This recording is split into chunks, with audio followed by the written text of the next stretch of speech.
लाजवाब बना ना। बहुत टेस्टी।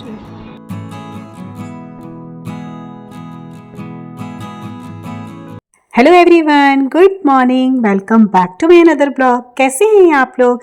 ईश्वर से मेरी प्रार्थना है आप सभी स्वस्थ और खुशहाल रहें। तो ये ब्लॉग है 26 मार्च का और दिन है वेडनेसडे का और मैं आई हूँ आज छत पे वॉक करने के लिए। एक्चुअली में आज मेरी बेटी की स्कूल की छुट्टी थी तो उसे घर पे ही रहना था, तो इसीलिए मैं सोची कि चलो आधा घंटा आज लेट से उठती हूँ, उतनी जल्दबाजी नहीं रहेगी सुबह सुबह। तो मैं जब उठी तो रोज़ से आधा घंटा लेट उठी थी, मतलब 4:45 तक मैं उठ गई थी। और उठने के बाद मैं अपना जो काम होता है पानी वानी पी, उसके बाद रेडी हुई और उसके बाद सोची कि चलो अब एक्सरसाइज करते हैं, वर्कआउट करते हैं, अपने होम वर्कआउट स्टार्ट करते हैं। तब तक के लिए ना हमारे घर पे बिजली चली गई।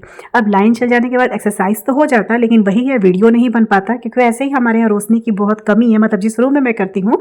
और डाइनिंग वाले स्पेस पे तो धूप आता है, लेकिन हाँ वो वहाँ पे उतना स्पेस नहीं है। तो मैं 15 to 20 मिनट तो वेट की कि शायद लाइन आ जाए तो मैं अपना वर्कआउट करूँगी और वीडियो भी बना लूँगी, लेकिन नहीं आया लाइन। और हस्बैंड जी भी जगह थे उस समय, तो वो बोले कि कोई बात नहीं, आज जाके छत पर वॉक करके आ जाओ, वैसे भी थोड़ा चेंज मिल जाता है कभी कभी वर्कआउट को चेंज करने से। तो मैं चली गई और कुछ प्रिपरेशन ऐसा था नहीं, मतलब दिमाग में ऐसा था नहीं कि छत पे जाना है आज, तो बस घड़ी वड़ी कुछ लेके गई नहीं थी। तो बस ऐसे ही जैसा थी होम वर्कआउट के लिए, आप लोग देखे भी होंगे। अभी मैं टेबल भी अपना अभी रूम में जब मॉर्निंग ड्रिंक पी रही थी, जब वीडियो आप लोग को दिखाई मॉर्निंग ड्रिंक का, जो जीरा वाटर आजकल मैं ले रही हूँ वही जीरा वाटर मैं पी यहाँ से छत से आने के बाद।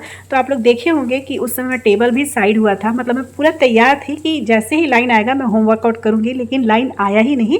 तो फाइनली मुझे ना अचानक से डिसीजन लेना पड़ा कि चलो यार छत पे ही चले जाते हैं ना, तो पता चला कि धूप भी तेज़ हो जाएगा तो वो भी नहीं हो पाएगा। तो मैं जैसे तैयार थी वैसे ही चली गई, घड़ी बांधना भूल गई। लेकिन हाँ मैं 1 घंटा आज वॉक की हूँ, बहुत अच्छा लग रहा था छत पे ना, बहुत सुबह सुबह पता नहीं अच्छा लगता है। लेकिन वही है, बेटी के स्कूल का टाइमिंग चेंज होने की वजह से मुझे मतलब इवनिंग में जाना पड़ता है वॉक करने के लिए, और इवनिंग के टाइम मैं नीचे जाती हूँ पार्किंग वॉक करने, छत पे नहीं जाती हूँ, अंधेरा हो जाता है ना, इसीलिए इवनिंग क्या वही 7 बजे के बाद जाती हूँ। तो एनीवे, तो इसीलिए आज मैं छत पे 1 घंटे वॉक करके आई हूँ। और वहाँ से आने के बाद मैं मॉर्निंग ड्रिंक ली थी और उसके बाद जो छोटे मोटे साफ़ सफाई वाले काम हैं, उसके बाद सब्जी वगैरह भी मैं नहाने के पहले ही काट धो के रख देती हूँ। और उसके बाद चली जाती हूँ नहाने, नहा के आती हूँ पूजा पाठ करके, तो फिर ब्रेकफास्ट की तैयारी करती हूँ, जैसा कि आप लोग पहले भी मेरे ब्लॉग में देखते होंगे। तो इस वक्त भी मैं नहा कर रेडी होकर आ गई थी और आते ही सबसे पहले मैं करेला के भुजिया बनाई हूँ। करेला भी मैं काट के धो के गई थी और साथ में भिंडी भी धोई थी क्योंकि करेले बच्चे नहीं खाएंगे, तो उन लोग के लिए भिंडी बन रहा है और हस्बैंड जी के लिए करेला का भुजिया बना है। तो करेला का भुजिया पहले बना दी, फिर कढ़ाई को पलट के मतलब दूसरे बर्तन में करेला रख के उसको धो के उसी में भिंडी बना रही हूँ। सरसों का तेल डाली थी और जीरा का फ़ोरन डाल के 2 से 3 प्याज को चॉप करके इस पर डाली हूँ और साथ में भिंडी डाल के भूंजी हूँ। कितने लोग अलग से भिंडी भून के निकालते हैं और फिर मसाले भूनते हैं, लेकिन मैं साथ में ही भून देती हूँ। ऐसे तो बनता 2-3 तरह से है। देखिए यहाँ करेला का भुजिया बना के रखी हूँ, वही दिखा दी आप लोग को।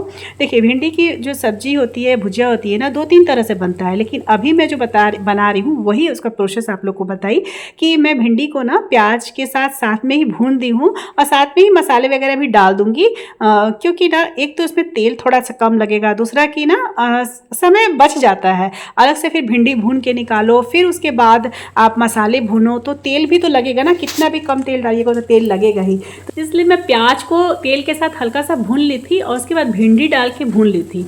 और यहाँ पे ना मैं उसे ढकी नहीं हूँ, बिना ढके ही भिंडी को भून के पकाना है, क्योंकि फिर ना लसलसापन आ जाता है भिंडी में, और इस तरह से बनाने से ना लसलसापन नहीं आता है।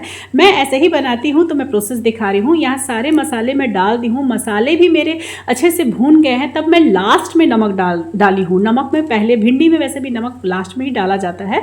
बीच में मेरे ना ईटिंग विंडो का ओपन करने का टाइम हो गया था, तो मैं चली गई थी, 9 बज रहा था, आप लोग घड़ी में देखे होंगे। तो मेरा जो फास्टिंग विंडो है वो ख़त्म हो चुका था और मैं अपनी ईटिंग विंडो में आज बनाना और 5 आलमंड ली थी, जो कि मैं भिगाना भी रात में ड्राई फ्रूट्स भूल गई थी, मेरे दिमाग से ही नहीं आया। तो हस्बैंड जी को भी मुझे आज फ्रूट्स ही देना पड़ा टिफ़िन में, नहीं तो वो ड्राई फ्रूट्स और सीड्स वगैरह ले जाते हैं। एनीवे, तो देखिए हमारी भिंडी बिल्कुल रेडी हो गई है। आप ऐसे भी इसे खा सकते हो, मैं भी कई बार ऐसे ही बनाती हूँ, मसाला भिंडी सूखी वाली। लेकिन अभी मैं इसमें डाल रही हूँ दही, 4 बड़े चम्मच दही, घर की बनी हुई दही डालूंगी, क्योंकि ये बन रहे हैं दही वाले भिंडी, जो कि मेरे घर में सभी को पसंद है, खास करके मेरे बेटा को बहुत पसंद है। तो मैं सोची कि चलो आज दही वाली भिंडी बना देती हूँ। और बहुत ही टेस्टी बनी थी। और आप देख रहे होंगे वीडियो में कि भिंडी थोड़ी भी लसलसी नहीं है। इसका सिर्फ 2 ही ट्रिक है। पहला ट्रिक ये है कि अगर आप साथ में बनाते हो तब उसका बात बता रही हूँ, जैसे कि मैं बताई ना कितने लोग भिंडी भून के निकाल देते हैं, तो यहाँ मैं सब साथ ही में की हूँ। प्याज भूनी हूँ और साथ में भिंडी डाल के मसाले डाल के सब साथ में भूनी थी। तो पहला तो ट्रिक ये है कि इसे ढकना नहीं है, ढक के नहीं पकाना है, ओपन ही पकाना है। दूसरा, जितना कम हो सके भिंडी को चलाइए। ज़रूरत से ज़्यादा भिंडी चलाइए तो भिंडी टूट जाती है।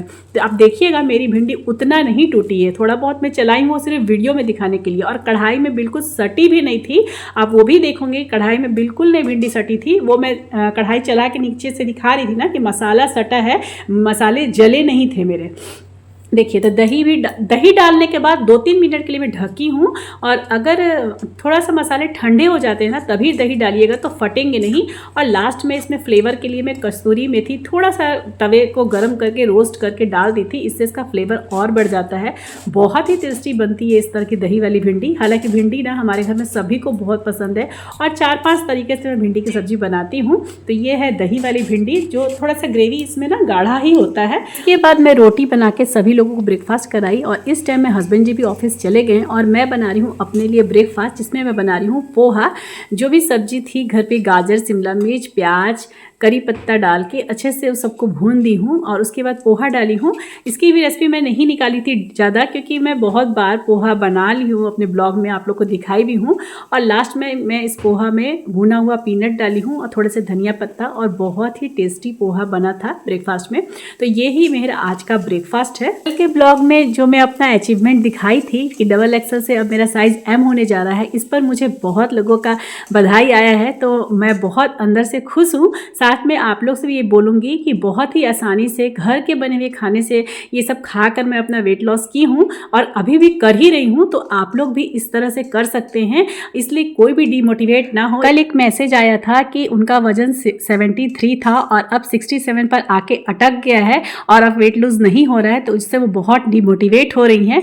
तो डियर, मैं आपको इतना ही बोलूँगी कि कभी कभी हमें अंतिम हथौड़े की चोट तक इंतजार करना पड़ता है। कभी कभी ऐसा होता है कि जब लास्ट वाली हथौड़े पड़ती है ना, तभी ताला टूटता है। तो आप लगातार हथौड़ा मारते रहिए तब तक जब तक वो ताला टूटे नहीं, क्योंकि अगर आप एक हथौड़ा पीछे भी आकर स्किप कर दीजिएगा ना तो ताला टूटेगा नहीं और फिर आप वहीं के वहीं अटके रहिएगा। तो ऐसा नहीं कीजिए, आप लगातार हथौड़े की मार मारते रहिए, लगातार कोशिश करते रहिए। एक ना एक दिन जरूर सक्सेस मिलता है, और किसी किसी को लेट मिलता है, किसी किसी को जल्दी मिलता है, लेकिन जरूर मिलता है। तो यहाँ मेरा गर्मा गर्म पोहा बन के रेडी हो गया था। थोड़ा मुझे पोर्शन ज़्यादा लग रहा था, तो मैं अपने में से थोड़ा सा अपनी बेटी को भी दे दी थी।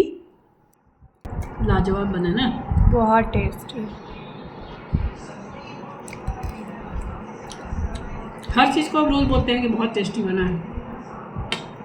नहीं, बना भी रहता है तो बहुत अच्छा। एक्चुअली ना मुझे घर के बने हुए खाने बहुत अच्छे लगते हैं। मैं बाहर में बहुत ज़्यादा पसंद करती हूँ तो डोसा और गोलगप्पा, जैसा कि मैं पहले ही बता चुकी हूँ। और कुछ मुझे उतना पसंद नहीं आते हैं। मोमो वगैरह आजकल जो चला है ना, वो सब मुझे पसंद नहीं आते। तो घर के खाना ना मुझे बहुत अच्छा लगता है, इसलिए मैं जब भी खाने बैठती हूँ ना तो मैं आप लोग से बोल देती हूँ कि बहुत अच्छा बना है। तो मुझे लगता है कि आप लोग भी सोचते होंगे क्यों इसे बोलती है, हर चीज़ को बोलती है बहुत अच्छा बना है। सच में बहुत अच्छा बनता है और बहुत अच्छा लगता भी है। घर का खाना का तो बात ही अलग है, उसका कोई कंपटीशन नहीं है। बाहर में आप कितना भी अच्छा खा लो। ये पोहा बहुत अच्छा बना था। प्रोटीन के लिए मैं थोड़ा सा इसमें छेना डाल दी थी ताकि इसका प्रोटीन और अच्छा बढ़ जाए। अब बाकी तो इसमें फाइबर है ही, सब्जी वगैरह बहुत पड़ी थी। और अब ब्रेकफास्ट करने के 1 घंटे के बाद हो गया है मेरा चाय का टाइम, और ये भी मेरी खुशी है। चाय भी एक टाइम की चाय मुझे चाहिए। चेहरे की मुस्कान से आप लोग समझ में पा रहे होंगे कि मुझे ना ये चाय पीते समय मैं अपनी बेटी से यही बोल रही थी कि बहुत अच्छा लगता है एक टाइम भी चाय पीना। तो इसे ना मैं स्किप नहीं कर पा रही हूँ। हालाँकि ठीक है, उतना ज़रूरत भी नहीं है, जैसे कि मैं पहले बताई थी। तो अभी मेरा है इंडियन टी, अपना गुड़ वाली चाय का टाइम, जो कि मैं बेटी के साथ बातें करते हुए पी रही हूँ और साथ में भी चल रहा है। और एक मैसेज आया था लक्ष्मी जी का, जिसमें वो बोल रही थी कि आप अपने एक्सरसाइज का सेपरेट वीडियो बनाया कीजिए। तो डियर, आप लोग जानते ही है मेरा ये ब्लॉग चैनल है, मैं ब्लॉग बनाती हूँ और अलग से एक्सरसाइज की सेपरेट वीडियो डालना थोड़ा मुश्किल हो जाता है, क्योंकि फिर उस दिन ब्लॉग नहीं आ पाते हैं, ऐसा हो जाता है। तो वैसे भी मेरी 2-3 ब्लॉग वीडियो है जिसमें एक्सरसाइज मैं दिखाई हूँ, तो आप उसे देख के फॉलो कीजिए। वैसे भी मेरे एक्सरसाइज ना रिपीट होते रहते हैं, मैं अलग अलग एक्सरसाइज नहीं करती हूँ। मेरे 8-10 एक्सरसाइज होंगे जो मैं एक के उसके बाद दूसरे दिन तीसरे दिन रिपीट करते रहती हूँ, अगर आप देखती होंगी तो उसी के आप फॉलो कीजिए। 2-3 वीडियो है ऑलरेडी एक्सरसाइज की। चलिए अब वीडियो पे आ जाते हैं। मिड मॉर्निंग स्नैक्स में आज मैं थोड़े से तरबूज और थोड़े से अंगूर भी ली थी। आप लोग टाइम देख लिए होंगे, भूख नहीं लगी थी बहुत ज़्यादा, पोहा से पेट भर जाता है, इसीलिए 12:30 का टाइम थोड़ा 1 पर चला गया था फ्रूट्स खाने का। अभी है लंच की टाइम, जिसमें मैं अपना ली हूँ खीरे का रायता, 2 रोटी ली हूँ आज चावल नहीं ली हूँ, साथ में भिंडी है जो मैं सुबह बनाई थी, और करेले की भुजिया वो भी सुबह का बना हुआ है। और रोटी को मैं गर्म कर ली थी, बाकी किसी चीज़ को गर्म करने की नीड नहीं है, गर्मी का दिन है। और सब्जी सच में बहुत टेम्पटिंग, बहुत अच्छा बना था, भुजिया भी बहुत अच्छा बना था, और रायता तो खैर गर्मियों की पसंद ही है। तो चलिए घर का सिंपल सादा भोजन खाते हैं, और इसी को खाते हुए ये सोचते हैं कि इससे हमारा वेट जरूर लॉस होगा। तो जो हम सोचते हैं ना वो होता ही है। तो इसी तरह अच्छी अच्छी बातें सोचिए, मोटिवेशन वाली बातें सोचिए, और आप लोग भी मेरी तरह अपने इस सफ़र को आगे बढ़ाइए। अब मैं आपसे लोग मिल रही हूँ ग्रीन टी के टाइम, जो कि लंच के 1.5 से 2 घंटे के बाद होता है। तो देखिए यहाँ पे कितना मैदान में बच्चे खेल रहे हैं ना, इसीलिए मुझे वॉइस ओवर करने में परेशानी होती है। ग्रीन टी पीकर, सांझा बाती देखकर आप लोग से मिलूंगी फिर अपने डिनर के टाइम पे, और दिखाऊंगी कि आज मैं अपने डिनर में क्या ले रही हूँ। ब्लॉग पूरा देखने के बाद अगर थोड़ा भी अच्छा लगे तो प्लीज़ इसे एक लाइक कीजिएगा, और कमेंट करके ज़रूर बताइएगा कि आप लोगों की वेट लॉस जर्नी कैसी चल रही है। तो चलिए अब मैं डिनर के टाइम पे आप लोग से मिल रही हूँ, और इस टाइम में बना रही हूँ मैं चना मसाला, चना चाट, घुगनी। बहुत सारे लोग बहुत अलग अलग नाम से बोलते हैं। तो चलिए यहाँ मैं चना चाट बना रही हूँ अपने लिए। तो इसमें मैं कढ़ाई में सरसों का तेल डाली थी, और थोड़ा सा जीरा डाल के, और प्याज डाली हूँ, 2 प्याज थे कटे हुए लंबे लंबे स्लाइसेस में। और देखिए यहाँ मैं चना को ना दिन में ही बॉईल करके रख दी थी, 4 से 5 सीटी लगाई थी, और वो चना अच्छे से बॉईल हो गया था। और अभी प्याज भून जाने के बाद इसमें डालूंगी टमाटर, धनिया पत्ता, और थोड़े बहुत मसाले हैं जो कि चाट मसाला, जीरा पाउडर, हल्दी पाउडर, बस इतना ही। रात में बहुत ज़्यादा मसालों का यूज़ नहीं करती हूँ, मतलब मिर्च पाउडर वगैरह मैं इसमें नहीं डाली हूँ, ना गोल की डाली हूँ, मतलब काली मिर्च भी नहीं डाली हूँ और लाल मिर्च भी नहीं, क्योंकि हरा मिर्च था और चाट मसाला ही काफ़ी है, और जीरा पाउडर इसके लिए। सब्सक्राइब नहीं किए होंगे तो प्लीज़ हो सके तो मेरे चैनल को सब्सक्राइब कर दीजिएगा, क्योंकि अभी मेरी वीडियो आने वाली जितनी भी होंगी वो सब वेट लॉस से ही रिलेटेड होगी। क्या होता है ना, स्टार्टिंग के वेट तो आराम से घट जाते हैं, लेकिन जो लास्ट वाले जो वेट होते हैं ना, उन्हें घटने में परेशानी होती है, जिस स्टेज में भी मैं हूँ। तो जिनकी भी लास्ट वाली जो वेट है 5 kg 10 kg वो नहीं घट रही है, वो प्लीज़ मेरे चैनल को सब्सक्राइब कर दीजिए, क्योंकि मैं भी वही अभी कर रही हूँ जो आप लोग कर रहे हैं। तो हो सकता है आप लोग को मेरे वीडियो से थोड़ी सी मदद मिले। तो चलिए अब मेरा चना चाट बिल्कुल तैयार हो गया है। बहुत ही कम मेहनत में और हेल्दी से चना चाट बनता है।